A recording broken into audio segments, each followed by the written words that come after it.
Assalamualaikum warahmatullahi wabarakatuh. Semangat pagi, Bapak Ibu Guru PAI seluruh Indonesia.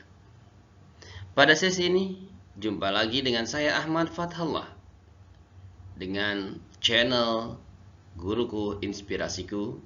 Pada sesi ini kita akan mengkaji bersama tentang standar kompetensi lulusan atau yang dikenal dengan SKL. Masih ingatkah kita ketika kita berada di tahun 2016?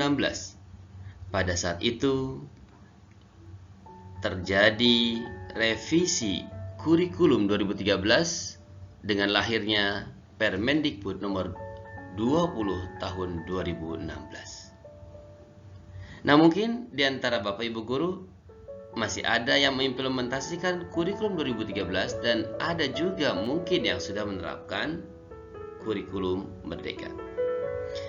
Bagaimanakah kondisi kurikulum 2013 di tahun 2022 ini? Apakah SKL-nya masih mengacu kepada Permendikbud nomor 20 ini? Ataukah Permendikbud ini sudah ditinggalkan? Mari kita lihat.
Aturan yang lahir di tahun 2022 ini yaitu Permendikbudristek nomor 5 tahun 2022 tentang standar kompetensi lulusan pada pendidikan anak usia dini, jenjang pendidikan dasar dan pendidikan menengah.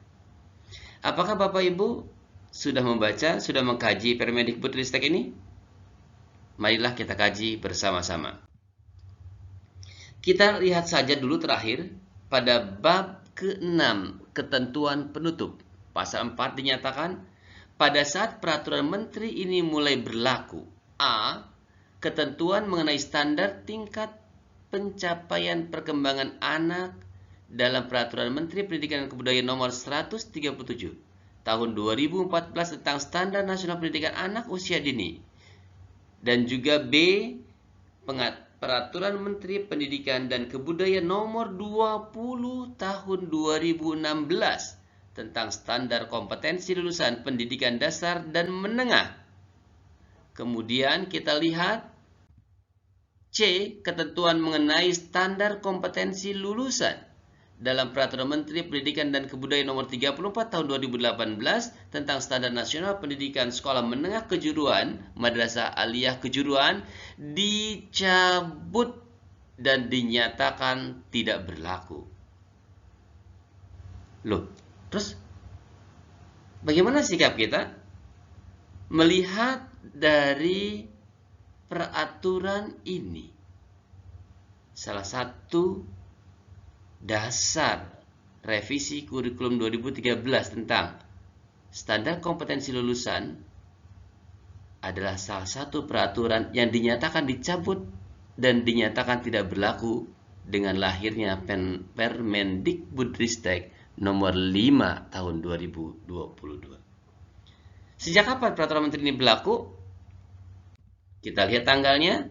Agar setiap orang mengetahuinya, memerintahkan pengundangan peraturan menteri ini dengan penempatannya dalam berita acara negara Republik Indonesia ditetapkan di Jakarta pada tanggal 4 Februari 2022, tertanda Menteri Pendidikan, Kebudayaan, Riset dan Teknologi Republik Indonesia Bapak Nadiem Anwar Makarim.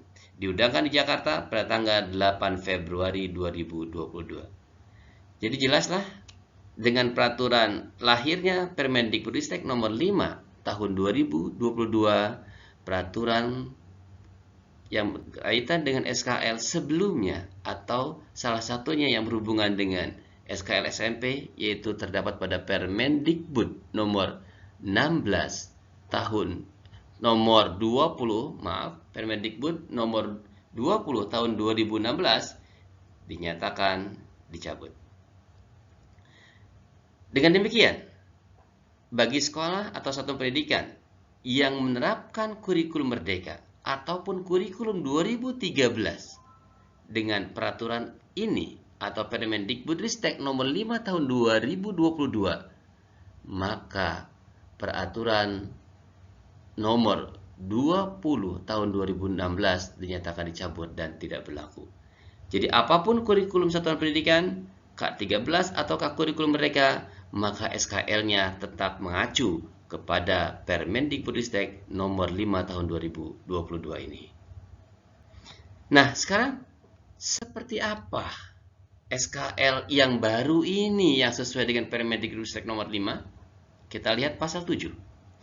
Standar kompetensi lulusan pada satuan pendidikan pada sekolah menengah pertama atau madrasah sanawiyah, sekolah menengah pertama luar biasa, paket B, bentuk lain yang sederhana sebagaimana dimaksud dalam pasal 5 ayat 1 huruf B, dirumuskan secara terpadu dalam bentuk deskripsi kompetensi yang terdiri atas yang pertama, SKL-nya, mencintai Tuhan Yang Maha Esa dan memahami kehadiran Tuhan Yang Maha Esa dalam kehidupan sehari-hari, memahami ajaran agama, melaksanakan ibadah secara rutin dan mandiri sesuai dengan tuntunan agama atau kepercayaan, berani menyatakan kebenaran, menyayangi dirinya, menyadari pentingnya keseimbangan, kesehatan jasmani, mental dan rohani, menghargai sesama manusia, berinisiatif menjaga alam, serta memahami kewajiban dan hak sebagai warga negara.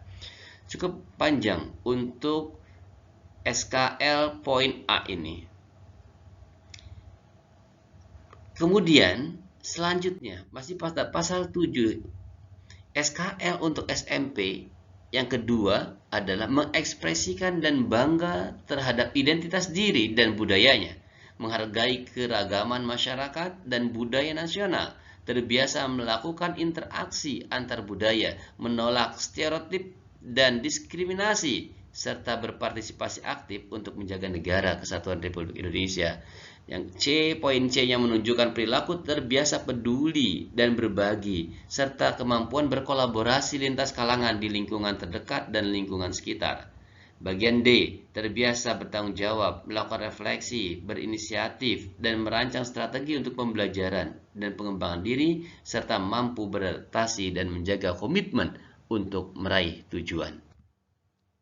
Yang selanjutnya adalah menunjukkan kemampuan menyampaikan gagasan orisinal, membuat tindakan atau karya inovatif sesuai kapasitasnya dan terbiasa mencari alternatif tindakan dalam menghadapi tantangan.